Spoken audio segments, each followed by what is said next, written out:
छत्तीसगढ़ में पुलिस विभाग में बड़ा फेरबदल किया गया। राज्य सरकार ने 4 जिलों के पुलिस अधीक्षकों को बदलते हुए 7 आईपीएस अधिकारियों के तबादले के आदेश जारी किए हैं।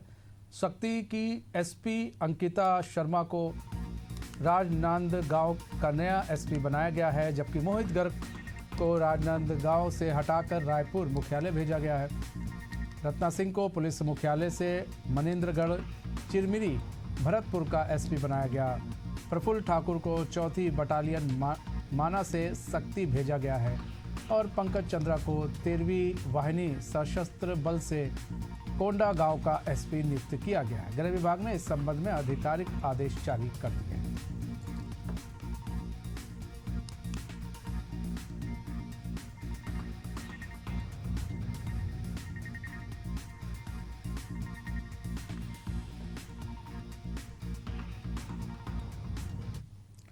जांजगीर में कांग्रेस ने जिले की बदहाल सड़क को लेकर बड़ा प्रदर्शन किया और कलेक्ट्रेट का घेराव किया। इस दौरान 3 विधायक और सैकड़ों की संख्या में कांग्रेस पदाधिकारी कार्यकर्ता मौजूद रहे। यहां कांग्रेसियों ने मुख्य मार्ग से रैली निकाली, जो कि कलेक्ट्रेट गेट तक पहुंची। इस दौरान प्रदर्शनकारियों और पुलिस के बीच झूमा झपकी भी हुई, जिसके बाद प्रशासन को ज्ञापन सौंपा गया और सड़कों के मरम्मत की मांग की गई।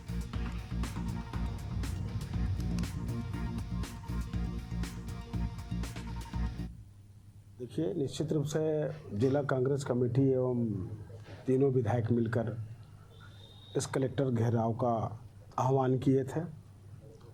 विधायक सहित हमारे जिला कांग्रेस कमेटी के पदाधिकारीगण, ब्लॉक कमेटी और जितने जनप्रतिनिधि हैं, सभी इस कार्यक्रम में शामिल हुए थे। विषय था कि हमारे जांजगीर चांपा जिले के जो सड़कें हैं, उन सड़कों के मरम्मत कार्य के लिए विगत 5 बार से टेंडर हो गए हैं और टेंडर को बार बार निरस्त कर दिया जा रहा है।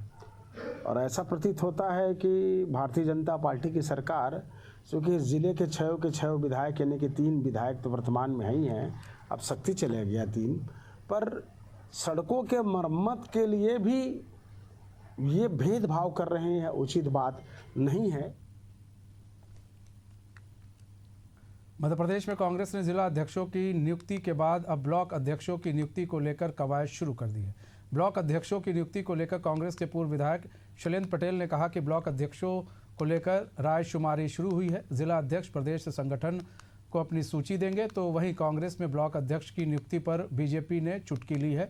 बीजेपी के प्रदेश मीडिया प्रभारी आशीष अग्रवाल ने कहा कि यह तो देखने दिखाने की कवायद है, असली नियुक्ति तो परिवारवाद और पट्टावाद के आधार पर होगी।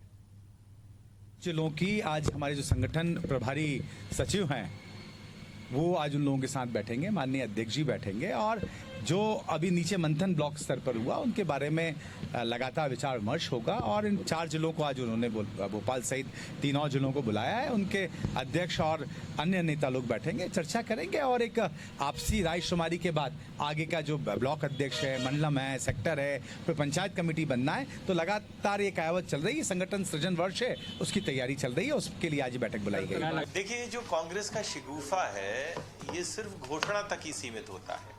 अंत में नाम तो इस विषय पर तय होंगे कि कौन किस परिवार का है, कौन किस गुट का है, कौन किस नेता का है, और उसके बाद जब घोषणा होगी तो असली तांडव तो कांग्रेस में तब होता है।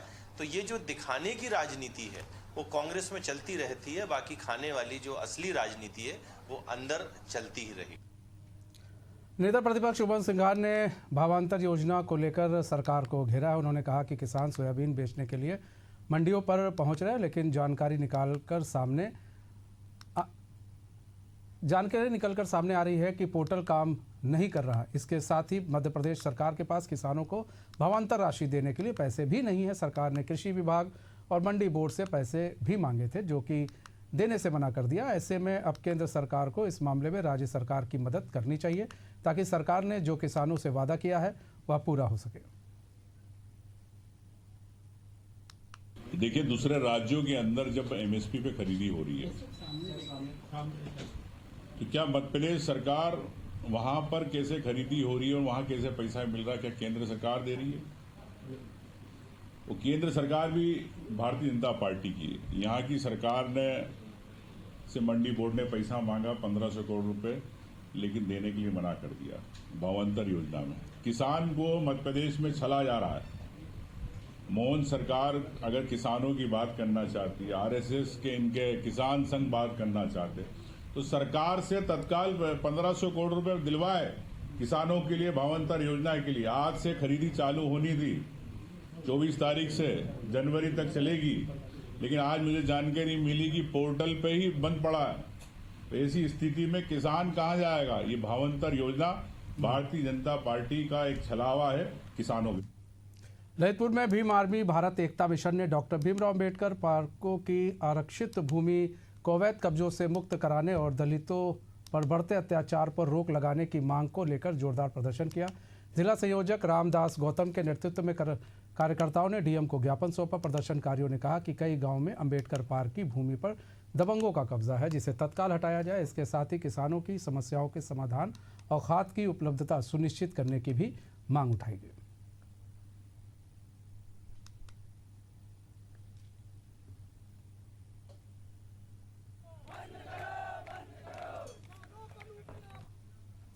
मध्य प्रदेश के नेता प्रतिपक्ष उमंग सिंघार रायसेन दौरे पर हैं। वो कुछ समय के लिए सागर भोपाल तिराहे पर स्थित कांग्रेस कार्यालय पर रुकेंगे। इस दौरान कांग्रेस पदाधिकारी और कार्यकर्ताओं ने गर्मजोशी के साथ उनका स्वागत किया। नेता प्रतिपक्ष उमंग सिंघार ने केंद्रीय कृषि मंत्री शिवराज सिंह चौहान पर निशाना साधते हुए कहा कि केंद्रीय कृषि मंत्री खुद को किसान का बेटा बताते हैं और उनके गृह क्षेत्र में किसान खाद को लेकर परेशान है। वहीं नेता प्रतिपक्ष उमंग सिंघार ने सांची विधायक डॉक्टर प्रभुराम चौधरी पर भी कटाक्ष किया। देखिए, शिवराज जी किसानों का बेटा कहते आए। पंजाब के किसानों को देखने पंजाब तो चले जाते, लेकिन आपका जो गृह क्षेत्र है, यहाँ के किसान परेशान हैं खाद को लेके। सोयाबीन की फसलें आपकी खराब हुई। क्या शिवराज जी ने कभी आपकी सरकार से, मध्य प्रदेश सरकार से किसानों को मुआवजा देने के लिए बात करी, या कहीं उन्होंने कहा किसानों को कि मैं मुआवजा दिलवाऊंगा सरकार से? जब आप मुख्यमंत्री थे बोले किसान को मैं भूखा नहीं सोने दूंगा, पूरा मुआवजा मिलेगा। आज आपकी सरकार क्यों नहीं मुआवजा दे पा रही है? सिंगरौली जिले में स्वच्छता अभियान के बड़े बड़े दावों के बीच नगर निगम का कचरा प्रबंधन तंत्र सवालों के घेरे में आ गया है। नगर निगम क्षेत्र के वार्ड क्रमांक 1 से 45 तक कचरा उठाने की जिम्मेदारी जिस सीटाडेल कंपनी को सौंपी गई थी, उस पर अब लाखों रुपए के फर्जी बिलिंग और घोटाले के गंभीर आरोप लगे। मामले में नगर निगम के उपायुक्त रूपाली द्विवेदी ने बताया कि सीटाडेल कंपनी के खिलाफ कई शिकायतें प्राप्त हुई हैं। कंपनी को नोटिस जारी किया गया है और यदि लापरवाही साबित होती है तो अनुबंध निरस्त कर कठोर कार्रवाई की जाएगी। भोपाल से एक कंपनी सेलेक्ट हुई थी सीटाडेल करके। वो काफ़ी मतलब 2020 में ही उनको ये काम दिया गया था डोर टू डोर कलेक्शन का। वही कंपनी एग्रीमेंट बेसिस पे भी काम कर रही है। इन्हें इन्वेस्ट कैसे करना रहता है? क्या आपसे खुले में रखना रहता है या फिर कहीं और इनका डिस्पोज चार्ज? जो इनका प्लांट है जो गनियारी में है, वहाँ इनको प्रॉपर डिस्पोजल करना होता है। सूखा गीला कचरा अलग अलग डिस्पोज करना होता है। नगर निगम में चल रही विवादास्पद खींचतान पर मेयर सुषमा खरकवाल ने प्रेस कॉन्फ्रेंस कर नाराजगी जताई है। मेयर ने कहा कि पिछली बैठक में लिए गए संकल्प अब तक पूरे नहीं हुए। उन्होंने स्पष्ट कहा कि एक भी संकल्प पूरा नहीं किया गया है। मेयर ने आगामी बैठक की जानकारी देते हुए बताया कि 30 तारीख को फिर से बैठक आयोजित की जाएगी। साथ ही उन्होंने छठ पूजा के अवसर पर लोगों से अपील की है कि यह आस्था का पर्व है, इसलिए कोई लापरवाही न हो।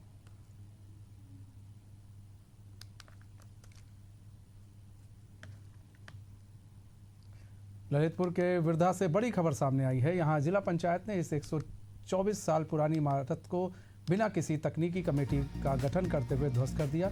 इस मामले ने राजनीतिक तूल पकड़ लिया है। विश्व हिंदू परिषद के जिला संगठन मंत्री अमन ने सवाल उठाया कि जब इमारत गिराई जा सकती है तो कुछ साल पहले अवैध रूप से बनी मज़ार क्यों ध्वस्त नहीं की गई। इस मामले में विश्व हिंदू परिषद ने जिलाधिकारी को ज्ञापन सौंपते हुए 5 नवंबर तक मज़ार को हटाने की मांग की है। साथ ही मांग पूरी नहीं होने पर स्वयं कार्रवाई करने की चेतावनी दी।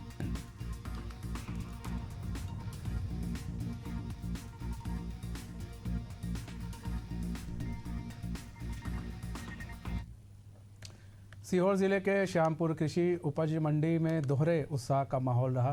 यहां एक और भावांतर भुगतान योजना सोयाबीन 2025 का शुभारंभ किया गया।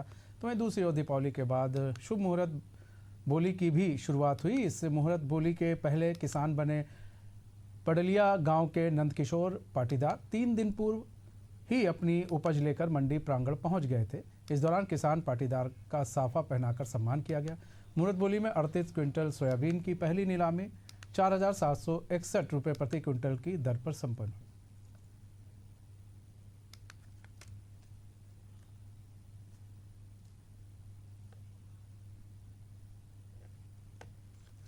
रायपुर में 25 अक्टूबर से नहाय खाए के साथ छठ महापर्व का आयोजन शुरू होने जा रहा है। शहर के सभी छठ घाटों में तैयारियों का दौर जोरों पर है। वहीं बात करें महादेव घाट की, तो यहां आयोजन समिति ने अपनी तैयारी शुरू कर दी है। घाट की साफ सफाई और नदी के पानी की शुद्धि के साथ ही टेंट और अन्य व्यवस्थाओं का कार्य भी चल रहा है, ताकि 2 दिन चलने वाले इस महापर्व को सुचारू रूप से संपन्न किया जा सके। हमारे संवाददाता ने मौके का जायजा लिया।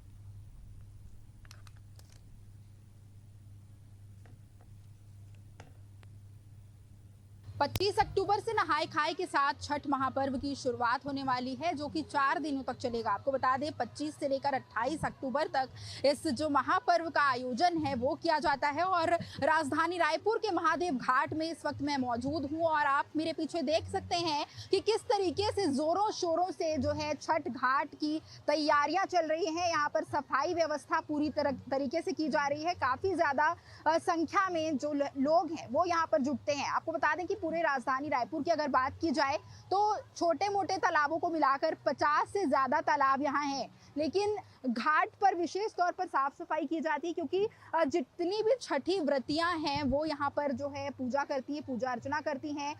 ये नदी में जो डूब कर संध्या अर्घ्य और जो है उषा अर्घ्य देने का जो विशेष महत्व होता है, वो जो है महिलाएं विशेष तौर पर पानी में डूबी रहकर, आधी डूबी रहकर संध्या अर्घ्य देती हैं। और इसी के साथ उषा अर्घ्य 2 दिनों तक जो है एक जो है उगते हुए सूर्य को अर्घ्य दिया जाता है और उसके बाद जो है ढलते हुए सूर्य को अर्घ्य देने की विशेष परंपरा होती है। तो खरना आपको बता दें नहाई खाई के साथ इसका शुरुआत होता है। और तमाम तरीके के जो लोग हैं जो बिहार से यहाँ पर आए हुए हैं या छत्तीसगढ़ के लोगों की भी अगर मैं बात करूँ तो वो लोग भी इस व्रत को रखते हैं, अपने परिवार की, अपने पति की खुशहाली की कामना करती हैं और जो परिवार में जो जितनी भी समस्याएं उन सभी को दूर करने की कामना वो जो है छठी मैया से करती हैं। तो ये प्रमुख जो त्योहार है छठ एक महापर्व है, महापर्व के रूप में इसका आयोजन किया जाता है और इस महापर्व की शुरुआत जो है कल से होने वाली है और इसको लेकर के राजधानी रायपुर का महादेव घाट पूरी तरीके से तैयार है। और आज यहाँ पर जितनी भी सफाई व्यवस्थाएं हैं वो संपन्न हो जाएंगी और इसके बाद जो है अगले दिन से इसकी जो शुरुआत है वो कर ली जाएगी। तो बहुत ज़्यादा भीड़ यहाँ पर लोगों की उमड़ने वाली है। अब देखना होगा, बहुत ज़्यादा रौनक यहाँ पर होगी। 2 दिनों तक ये जो विशेष तौर पर कार्यक्रम होता है उसमें लोग उमड़ते हैं, काफ़ी अच्छा कार्यक्रम होता है और सांस्कृतिक कार्यक्रम भी आयोजित किए जाते हैं। तो मुख्यमंत्री विष्णुदेव साय भी यहाँ शामिल होंगे और तमाम नेता भी यहाँ पर शामिल हो सकते हैं और लोगों की विशेष तौर पर श्रद्धा और आस्था का ये जो पर्व है उसकी अब शुरुआत होने वाली है। अब देखना होगा यहाँ पर लोग कितनी संख्या में उमड़ते हैं और क्या कुछ विशेष आयोजन होता है, क्योंकि महापर्व है और इस महापर्व की शुरुआत कल से होने जा रही है। तो कैमरामैन भगत के साथ मैं छाया जायसवाल, एशियन न्यूज रायपुर। डबरा और टेकनपुर क्षेत्र में चर्चित प्रेम विवाह का मामला अब पुलिस कार्रवाई के बाद सुलझ गया है। दीपावली के दिन टेकनपुर की कामिनी पटेल और डबरा के रोहित रावत ने घरवालों के विरोध के बावजूद आगरा के आर्य समाज मंदिर में 7 फेरे लेकर एक दूजे का साथ निभाने का संकल्प लिया। इसके बाद कामनी ने सोशल मीडिया पर वीडियो जारी कर अपने पिता और परिवार पर गंभीर आरोप लगाए थे। अब पुलिस ने दोनों को दस्तयाब कर कामनी के बयान दर्ज किए हैं, जिसमें उसने साफ कहा है कि मैंने अपने मर्जी से शादी की है और अब अपने पति रोहित के साथ ही रहना चाहती हूँ।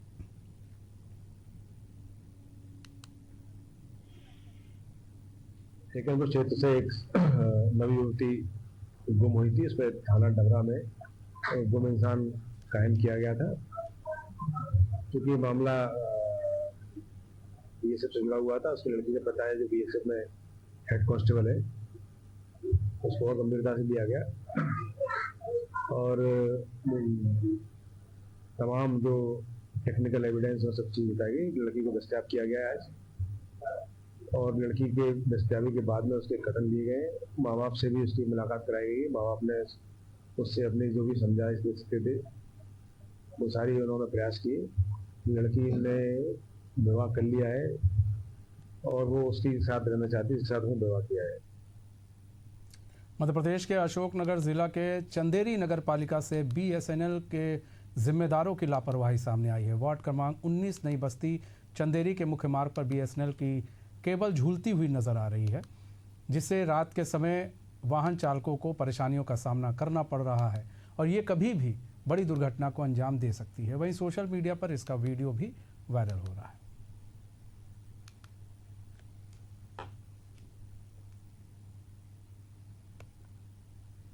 विदिशा में ग्राम पंचायत पडरात के अंतर्गत आने वाले ग्राम चिडोरिया में प्रत्येक मंगलवार को दरबार का आयोजन किया जाता है, जहां दूर दराज से बड़ी संख्या में श्रद्धालु और महिलाएं दर्शन के लिए पहुंचते हैं।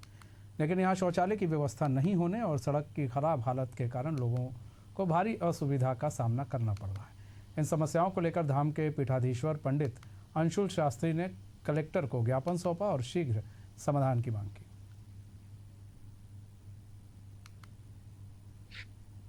यहाँ पे दिव्य दरबार का आयोजन रहता है मंगलवार को। राजस्थान से आया हूँ। आज कलेक्टर साहब के पास आया था, जो परसों के दिन भी प्रेस को में बताया था हड़ताल के बारे में, भूख हड़ताल बैठने के। लेकिन अभी मुलाकात हुई कलेक्टर साहब की, उनने आश्वासन दिया और अभी CO साहब को भी उन्होंने फ़ोन लगाया है। आज मीटिंग है वहाँ पे भी, तो उस मीटिंग में आज ये प्रस्ताव उन्होंने रख दिया है। जो शौचालय की समस्या, रोड की समस्याएँ हो रही हैं, उन्होंने बोला है कि जल्द से जल्द वो ठीक हो जाएंगी। वो मध्य प्रदेश के नरसिंहगढ़ में ज़मीन विवाद को लेकर एक युवक पर जानलेवा हमला किया गया। बताया जा रहा है कि मलावर थाना क्षेत्र के खेत में लगे पाइप को हटाने को लेकर विवाद हो गया। विवाद इतना बढ़ गया कि आरोपी ने युवक के सिर पर कुल्हाड़ी से हमला कर दिया, जिससे युवक गंभीर रूप से घायल हो गया। वहीं शिकायत मिलने पर पुलिस ने तत्काल कार्रवाई करते हुए आरोपी को गिरफ्तार कर लिया।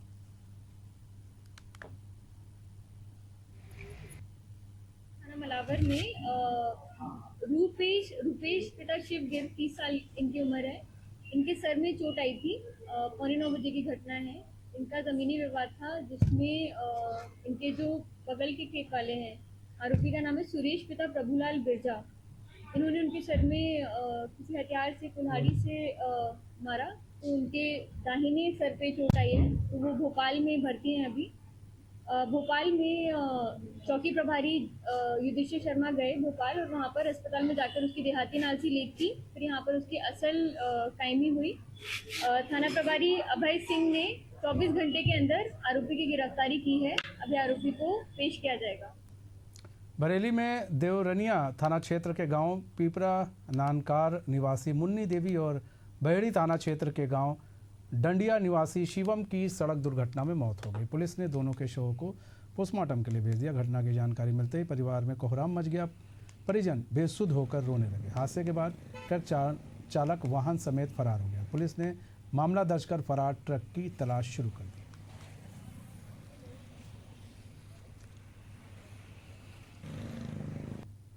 ये खत्म हुई है मुन्नी देवी और उनका देवता शिवम। ये अपने भाई घर से आ रही थी रमपुरा से, और रास्ते में बकेनिया अड्डे के पास में एक पीछे से ट्रक ने टक्कर मार दी, जिससे 2 लोगों की मौके पर ही मौत हो गई। देश भर में तेज रफ्तार का कहर लगातार जारी है। छत्तीसगढ़, मध्य प्रदेश और उत्तर प्रदेश में अलग अलग जगह हुए सड़क हादसों में कई लोगों की मौत हो गई और कई घायल हुए। छत्तीसगढ़ के बेमेतरा में सड़क पर पार कर रहे बुजुर्ग को कार ने टक्कर मार दी, जिससे उनकी मौके पर ही मौत हुई। वहीं कार अनियंत्रित होकर खेत में पलट गई, जिसमें 12 लोग सवार थे। उधर मध्य प्रदेश के ग्वालियर में तेज रफ्तार ऑटो पलटने से एक बच्चे समेत कई लोग घायल हुए। उत्तर प्रदेश के कौशाम्बी में डिवाइडर से टकराई बाइक पर सवार मामा भांजे की दर्दनाक मौत हो गई। अमेठी के पूर्वांचल एक्सप्रेसवे पर 2 ट्रक आपस में भिड़ गए, जिसमें 3 लोग गंभीर रूप से घायल, जबकि कुशीनगर में हरियाणा से बिहार जा रही बस खड़े कंटेनर से टकरा गई, जिसमें कई यात्री घायल हो गए। अलग अलग राज्यों में हुए इन सड़क हादसों ने एक बार फिर तेज रफ्तार पर सवार खड़े कर दिए। सोना चांदी की कीमतों में गिरावट जारी है। सोने की कीमतों में पिछले एक हफ्ते में जबरदस्त गिरावट दर्ज की गई। India Boolean and jewellers association यानी IBJA के अनुसार सोना एक हफ्ते में 8,455 रुपये सस्ता हो चुका है।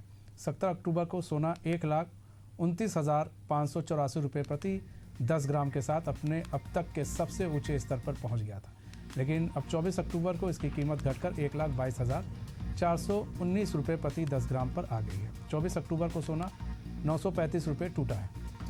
लगातार हो रही गिरावट के बाद निवेशकों और ज्वेलरी कारोबारियों में हलचल बढ़ गई है। विशेषज्ञों का मानना है कि अंतर्राष्ट्रीय स्तर पर डॉलर की मजबूती और ग्लोबल मार्केट में बिकवाली के कारण सोने की कीमतों पर दबाव बना हुआ है। वहीं चांदी के दामों में भी भारी गिरावट देखने को मिली।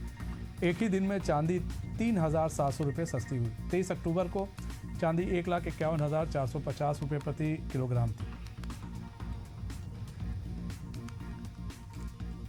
जैसे कि दिवाली त्यौहार तो ख़त्म हो गया, अब इसके आगे शादी का सीज़न है, तो उसको देखते हुए अभी शादी के जो कस्टमर है वो अपनी खरीदी चालू कर दिए हैं लेने के लिए।